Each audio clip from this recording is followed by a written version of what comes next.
গত এক সপ্তাহ যাবৎ সিরাজগঞ্জে বাড়ছে যমুনা নদীর পানি। উজানের ঢলে প্রতিদিনই সিরাজগঞ্জ পয়েন্টে 15 থেকে 20 সেন্টিমিটার করে পানি বাড়ছে। এতে নদী তীরবর্তী এলাকা ও চরাঞ্চলে তীব্র হচ্ছে নদী ভাঙন। এ নিয়ে সিরাজগঞ্জের শহর রক্ষা বাঁধ থেকে বিস্তারিত জানাচ্ছেন রিফাত রহমান।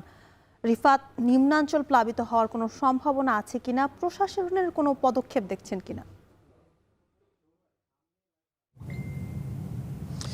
জ্যোতিকা, যেটি বলছিলেন যে উজানের যে ঢল সেটি কিন্তু রয়েছে। আমি যদি একটু দেখাই যে যমুনা নদীতে কিন্তু উজান থেকে প্রতিদিনই পানি আসছে এবং প্রতিদিনই কিন্তু এই সিরাজগঞ্জ যে পয়েন্ট রয়েছে এই পয়েন্টে যমুনা নদীর পানি বাড়ছে। আমরা পানি উন্নয়ন বোর্ডের সাথে কথা বলেছি, তারা যেটি বলছে যে গত 24 ঘন্টায়ও প্রায় 12 সেন্টিমিটার পানি বৃদ্ধি পেয়েছে এবং গত 7-8 দিন যাবতই কিন্তু এই পানি বৃদ্ধির প্রবণতাটা রয়েছে এবং প্রতিদিনই 15 থেকে 20 সেন্টিমিটার পর্যন্ত কিন্তু এই সিরাজগঞ্জ পয়েন্টে যমুনা নদীর পানি বাড়ছে। এতে করে আসলে নিম্নাঞ্চলের যে মানুষগুলো রয়েছে তাদের মধ্যে একটি বন্যা আতঙ্ক কিন্তু রয়েছে। তবে আসলে তারা যেটি বলছে যে পরিমাণ আসলে পানি বাড়ছে তাতে করে আসলে একটি বন্যার সংখ্যা কিন্তু তারা করছেন। তবে পানি উন্নয়ন বোর্ড যেটি বলছে যে তাদের কাছে এখন পর্যন্ত যে বন্যার সেই আগাম কোনো বার্তা তারা পায়নি, যে কারণে আসলে তারা যেটি বলছে যে গত 3-4 দিন এই পয়েন্টে পানি বাড়বে, তারপর আবারও পানি কমতে শুরু করবে, এমনটাই কিন্তু আসলে পানি উন্নয়ন বোর্ড বলছে। তবে তারা কিন্তু বন্যা যদি চলে আসে সেক্ষেত্রে তারা কিন্তু তাদের যে প্রস্তুতিগুলো সেগুলো তারা নিয়ে রেখেছেন। আরেকটি তথ্য দেই যে এই যে পানি বাড়ছে এতে করে সিরাজগঞ্জের যে চরাঞ্চলগুলো রয়েছে সেগুলোতে কিন্তু ভাঙনের তীব্রতা বেড়েছে। বিশেষ করে চৌহালি উপজেলায় ভাঙনের প্রবণতা বেশি।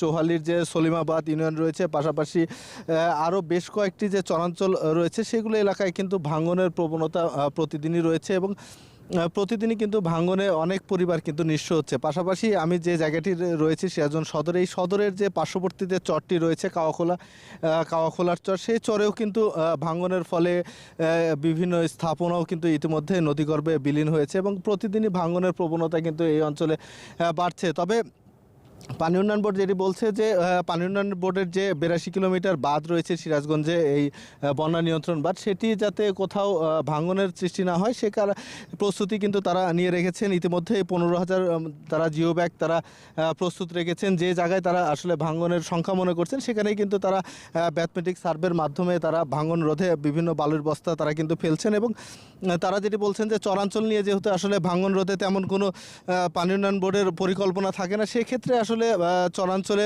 বালির বস্তা দিয়ে আসলে যে ভাঙন সেটি কিন্তু রোধের চেষ্টা চলছে। তবে যে ভাঙন কবলিত এলাকার মানুষরা রয়েছেন তারা যেটি বলছেন যে আসলে যে ব্যবস্থা আসলে প্রশাসন থেকে নেওয়া হচ্ছে সেটি আসলে তাদের জন্য পর্যাপ্ত নয় এবং তারা প্রতিনিয়তই কিন্তু এই ভাঙন ঝুঁকিতেই কিন্তু তারা রয়েছেন।